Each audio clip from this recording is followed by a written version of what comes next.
Hello and welcome to another Bushwhacker review, and Merry Christmas, everyone. No better car to take a look at on Christmas than an M&M's car. So today we've got Kyle Busch's 2008 primary M&M's car, his very first M&M's car for Joe Gibbs Racing. The start of an era, pretty much.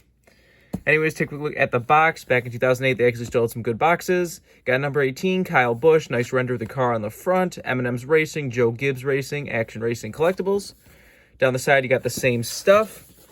They made a total of 5,448 of these things. Big numbers back then. 2008 Action Platinum Series. You got your copyright and such on the bottom of the box. Other side, you got Platinum Series, number 18, M&M's. I missed you could actually tell what you were getting just based on the box alone. But anyways, here is the car itself. This car is interesting because it has a lot of little things to it that are different from what actually ran on track. Because, you know, back in the day, they would have the diecast already at Daytona for the 500. It would be long produced before the car even touches the track, which did lead to some inaccuracies, but at the same time, it was kind of nice to have, like, you know, be able to go to Daytona and you could just buy, like, your favorite driver's primary cars pretty much always. Nowadays, there's usually a few that they air freight in, but it's usually only, like, the Chase Elliott's and the Kyle Larsons and the stuff that they really want to try to rush out. Most people just get, you know, shoved to, like, March, but if even then. Stuff gets delayed so much lately, sometimes it seems like you're not getting the standards till, like, August, but that's a story for another day. Why don't we just focus on the car itself? Let's do a quick 360 of the car right here. One of the biggest things that you will notice about this car that wasn't on the real car is the metallic silver numbers. That was something that they really tried to do, but for some reason NASCAR denied them. They showed up to the track for Daytona with the silver numbers for practice, but by the time we got to the race, they were changed to white with the kind of orange number on the roof. And they also added the M&M behind the number on the roof. But I don't know why NASCAR would care about that, though.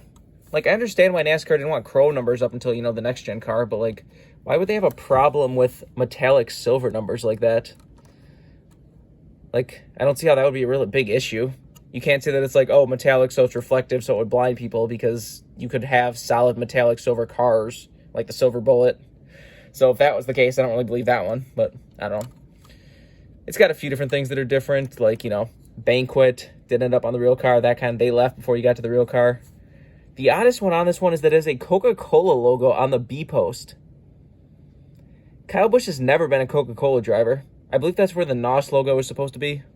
I mean, I guess Coca-Cola does distribute NOS or own part of NOS or something, but that is just a very odd thing that's there.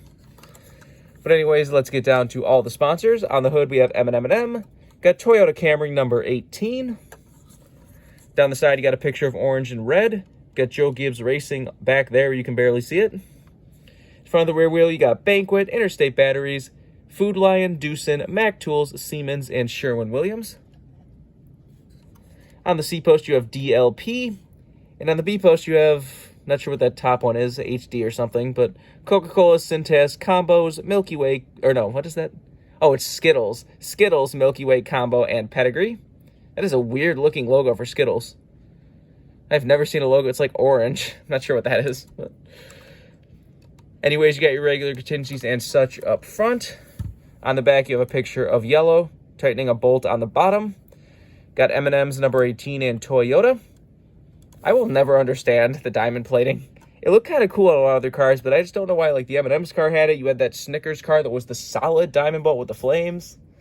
Those things never made sense to me. It's like, do they look kind of cool? Yes, but, like, what does diamond plating have to do with candy? Exactly. Especially the Snickers car. Like, as cool as that Snickers car was, you take away those Snickers logos, how is anyone going to be able to tell what that car is? No one is going to look at that and be like, ah, Snickers. It's a diamond-plated car with flames. Whatever. Anyways, on the deck lid, you have Snickers. Because that was the other, you know, back then it was pretty much only M&M's and Snickers. You didn't really have, like, a Skittles car or Combos car or any of that. Actually, no, you did have a Combos car this year. Well, this year he ran M&M's, Snickers, Combos, Pedigree, and was that it? Down the side, you have a picture of Mrs. Green and Blue on this side. You also have Twix and Starburst swapped around for the logos.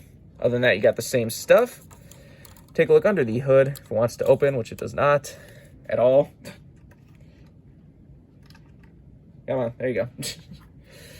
Got Toyota moving forward under there. There's the engine detail if you want to see that.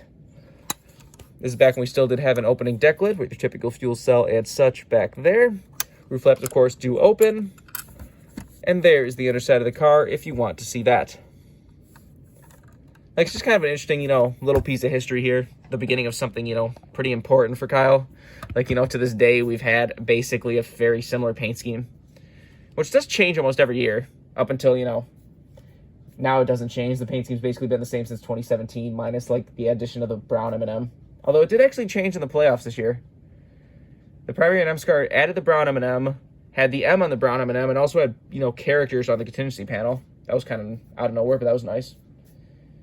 If there's one car I'm very curious how their next-gen car looks with the number move forward, it's definitely Kyle's, because M&Ms can definitely do a lot with that extra space. Hopefully they do. Like I said in the past, the All-Star Kyle Busch car was definitely one of the best M&Ms, or like the best All-Star cars with the number move backwards. So I feel like they can do something with the number move forward. Remember, for all of your diecast needs, you can go to circlebdiecast.com. If you use the code BWhack, you can get free shipping on any order over $20. So go check out if you want anything. But I think that's pretty much all there is to say. This has been a review of Kyle Busch's 2008 M&Ms Toyota. Hope you enjoyed. Thanks for watching. And once again, Merry Christmas, everyone.